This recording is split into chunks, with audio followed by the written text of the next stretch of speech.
Shalom, selamat pagi jemaat dikasih Tuhan. Kembali pagi hari ini kita berjumpa lagi dalam renungan pagi.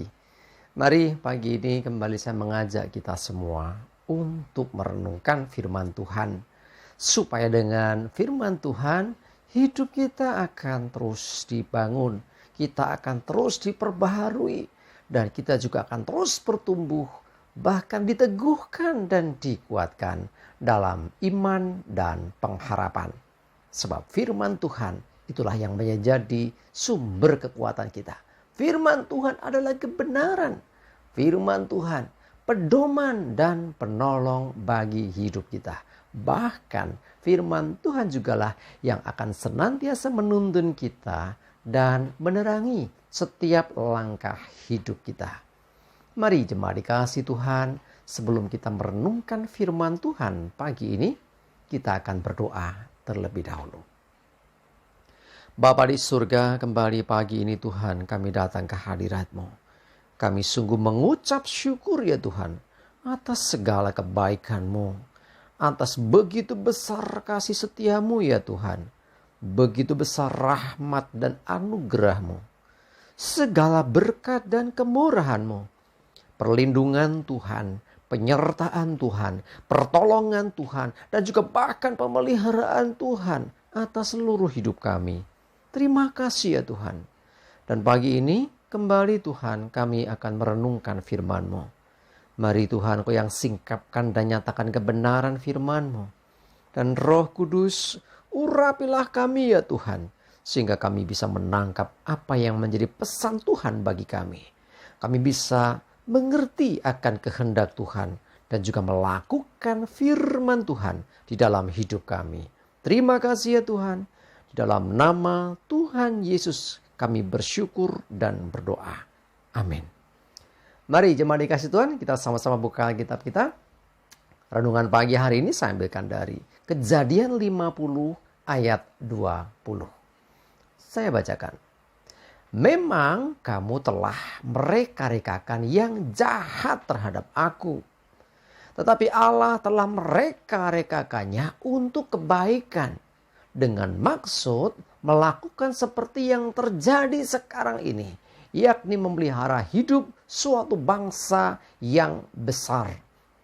Jemaat dikasihi Tuhan, tentu apa yang kita baca ini bukan hal yang baru. Kita tahu kisah yang terjadi di belakang ini. Bahwa Yusuf sebelumnya itu adalah seorang yang mendapat mimpi dari Tuhan. Bahwa berkas-berkas gandum saudaranya dan seterusnya. Pokoknya tunduk, intinya adalah semua sujud menyembah kepada dia. Nah ketika mimpi disampaikan timbul kebencian di antara saudara-saudaranya. Singkat cerita Yusuf dibuang ya, ke sumur tapi kemudian diangkat dan dijual jadi budak. Nah cerita berlanjut. Setelah jadi budak, ya, dia difitnah dan akhirnya masuk penjara. Kan gitu kisahnya. Ya, dan saudaranya juga bersikap yang bukan hanya menjual saudaranya sendiri. Ya, saudara Yusuf bukannya menjual Yusuf, tapi juga bersaksi dusta kepada ayahnya, yaitu Yakub. Menceritakan kalau Yusuf ini sudah mati, dimakan binatang buas. Nah, jadi jemaat dikasih Tuhan, apa yang dilakukan saudara-saudara Yusuf itu sesuatu yang kejam sekali. Sesuatu yang, luar biasa jahat. Tetapi cerita berbalik, keadaan berbalik ketika Yusuf akhirnya satu kali dia keluar dari penjara, gak tanggung-tanggung. Dia jadi seorang perdana menteri, seorang penguasa yang diberikan otoritas atas Mesir untuk mengelola akan bagaimana kehidupan, khususnya menyangkut masalah paceklik yang terjadi. Sehingga bukan hanya orang Mesir, orang-orang di luar Mesir pun akhirnya cari makan ke Mesir. Nah disitulah kisah berlanjut terjadinya Yusuf berjumpa dengan saudara-saudaranya.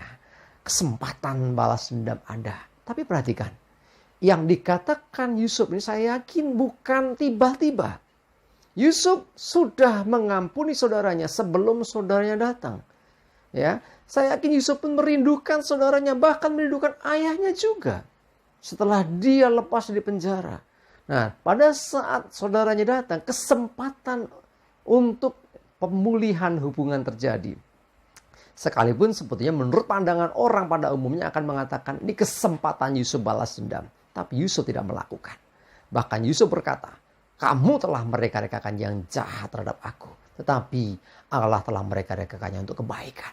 Nah, beranikah kita bersikap demikian terhadap orang-orang yang mengecewakan kita. Orang-orang yang menyakiti hati kita. Orang-orang yang jahat terhadap kita. Beranikah kita seperti Yusuf melepaskan pengampunan dan berkata bahwa memang engkau telah melakukan yang jahat terhadap diriku. Tetapi aku percaya di balik semuanya, Tuhan pun bisa mereka-rekakan apa yang menurut kamu itu yang gak baik buat aku jadi kebaikan. Ya, jadi intinya adalah di balik apa yang tidak baik, sesungguhnya Tuhan sanggup melakukan sesuatu yang baik. Nah, sikap hati Yusuf ini, beranikah kita juga memilikinya? Beranikah kita berkata kepada orang yang benci terhadap kita, orang yang menyakiti, mengecewakan hidup kita, yang jahat terhadap kita dengan berkata, kamu memang jahat, tetapi Tuhan telah memakainya untuk kebaikanku. Aku tidak mau dendam, aku tidak mau benci kamu, aku mengasihimu, aku memberkatimu. Beranikah kita demikian? Ingat, dengan hati lo ya, tulus. Jadi bukan sekedar berucap, kalau berucap bibir bisa ngomong, tapi hati. Sampai kita sungguh-sungguh menyatakannya. Memang dia mereka-rekakan yang jahat untuk aku.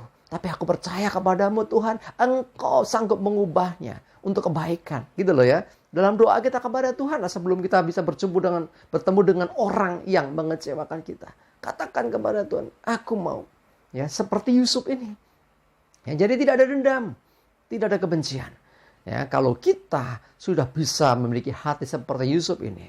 Engkau layak dipromosikan Tuhan. Yusuf dipromosikan Tuhan karena Yusuf tidak benci dan dendam.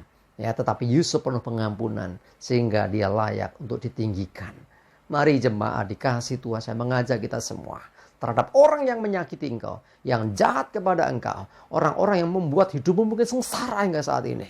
Yuk lepaskan pengampunan. Ya, di balik apa yang buruk, sesungguhnya Tuhan sanggup melakukan sesuatu untuk kebaikan bagi kita semua. Amin, kita berdoa. Tuhan terima kasih, kami bersyukur Tuhan. Pagi ini diingatkan untuk kami bisa mengampuni, mengasihi, dan memberkati dengan tulus hati terhadap orang-orang yang mengecewakan kami. Orang-orang yang jahat terhadap kami. Orang-orang yang telah membuat hidup kami mungkin mengalami penderitaan. Orang-orang yang membuat hidup kami mungkin sengsara. Orang-orang yang membuat kami mengalami kegagalan dan kehancuran. Tetapi kami mau percaya Tuhan. Sesungguhnya di balik apa yang buruk sekalipun, Engkau sanggup mereka-rekakannya untuk kebaikan. Dan biarlah Tuhan kami mau mengikuti rencanamu. Kami mau mengikuti caramu Tuhan. Di mana bagian kami adalah mengampuni. Bagian kami adalah melepaskan berkat. Selebihnya kami percaya Tuhan yang berperkara untuk mendatangkan kebaikan bagi kami semua. Terima kasih Tuhan. Mohon seluruh pimpinanmu. Kami juga menyerahkan hari ini segala aktivitas kami. Jauhkan celaka mara bahaya. Damai sejahtera dan berkat Tuhan menyertai kami semua. Dalam nama Tuhan Yesus kami bersyukur dan berdoa. Amin. Mari jemaat dikasih Tuhan. Tetap semangat terus ya. Maju terus dalam iman dan pengharapan. Selamat beraktivitas. Tuhan Yesus memberkati kita semua. Amin.